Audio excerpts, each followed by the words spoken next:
Terhormat Bapak-Bapak, Ibu-Ibu, salam Pancasila.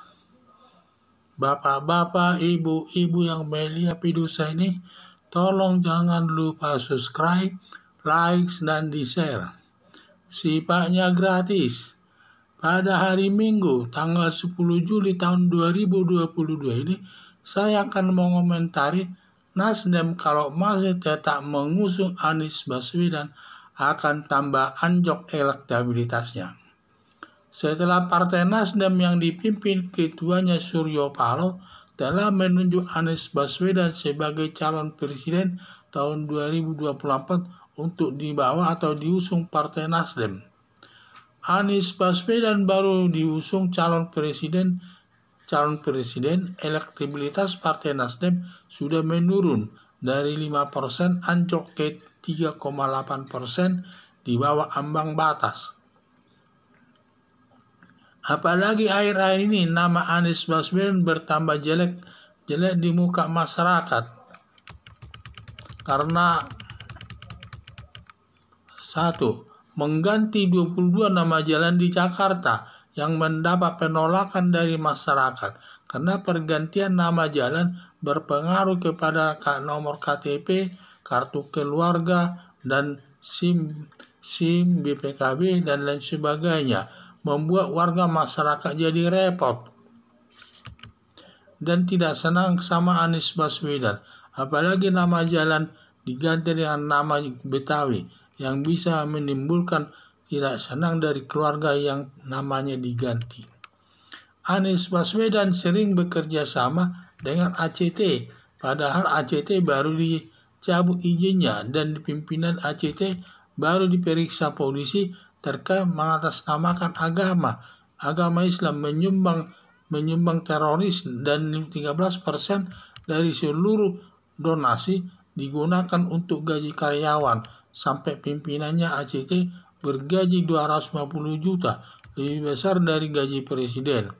Seharusnya donasi tersebut diberikan kepada umat yang tidak berdaya karena terkena bencana alam, karena uang donasi tidak bisa diambil untuk gaji pegawai, merusak nama agama Islam, dan menimbulkan kemarahan kepada umat muslim yang merasa ikut menyumbang ke ACT. Media merubah nama jalan membuat warga Jakarta menolaknya, apalagi yang sering bekerja sama dengan ACT, dan Anies Baswedan ini sering bekerja sama dengan ACT dan memakai jaket ACT pertanda hubungannya baik dengan ACT. Sudah masuk perbuatan kejahatan. Melihat hal tersebut, diduga Partai Nasdem bisa tambah anjlok elektabilitasnya. Partai Nasdem dari 3,8% bisa lagi tambah anjlok. Harapan saya Suryo Paloh mengusung calon presiden lainnya yang elektabilitasnya cukup tinggi demi menjaga nama baik Partai Demokrat itu sendiri.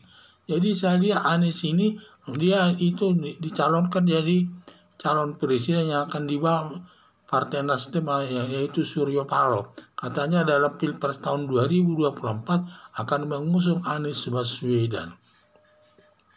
Setelah belum berapa lama Anies Baswedan diusung oleh Partai Nasdem, Partai Nasdem sudah anjlok elektabilitasnya dari 5%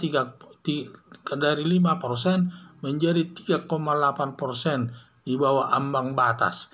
Jadi yang saya lihat nama Anies Baswedan ini tidak baik, apalagi ditambah lagi sekarang ini nama Anies Baswedan tidak baik di tengah-tengah masyarakat, sangat jelek namanya, yaitu terutama dia melakukan penggantian nama jalan. Ada 22 nama jalan di kota Jakarta digantinya, sehingga yang mendapat penolakan dari masyarakat karena penggantian nama jalan itu nanti akan merepotkan masyarakat, terutama menyesuaikan dengan nomor KTP-nya, menyesuaikan juga dengan kartu keluarganya, dan juga SIM-nya, BPKB, dan masih banyak lagi, sehingga sampai warga masyarakat DKI menolak pergantian tersebut, sehingga nama Anies Baswedan tambah jelek di mata masyarakat. Ditambah lagi Anies Baswedan ini rupanya sering bekerja sama dengan organisasi ACT. ACT ini ada organisasi penghimpun dana umat muslim. Penghimpun dana umat muslim, di mana dana tersebut digunakannya untuk membantu terorisme dan juga digunakan untuk kepentingan pribadi pengurusnya.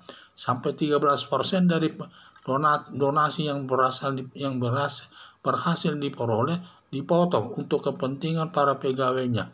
Sampai pimpinannya bisa bergaji 250 juta rupiah, lebih tinggi daripada gaji presiden. Jadi mereka bisa hidup poya-poya tanpa melihat nasib rakyat. Padahal sebenarnya sumbangan tersebut akan diberikan kepada masyarakat yang tidak mampu, yang terkena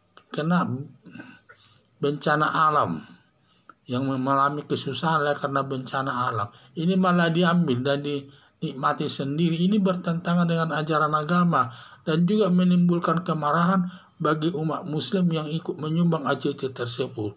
Jadi ini yang saya lihat. Jadi kalau nanti melihat berubah jalan tersebut, sangat sakit hati masyarakat setempat. Dan juga dengan nanti kalau tetap menggunakan nama daripada Anies Baswedan tersebut, nanti Partai Nasdem tersebut akan tambah anjlok lagi elektabilitasnya dari 3,8%, mungkin bisa turun lagi entah berapa. Ini nanti membuat nama Partai Nasdem jadi jelek. Jadi harapan saya Surya Paloh mengusung calon presiden lainnya yang elektabilitasnya cukup tinggi demi menjaga nama baik Partai Demokrat tersebut. Sekian dan terima kasih.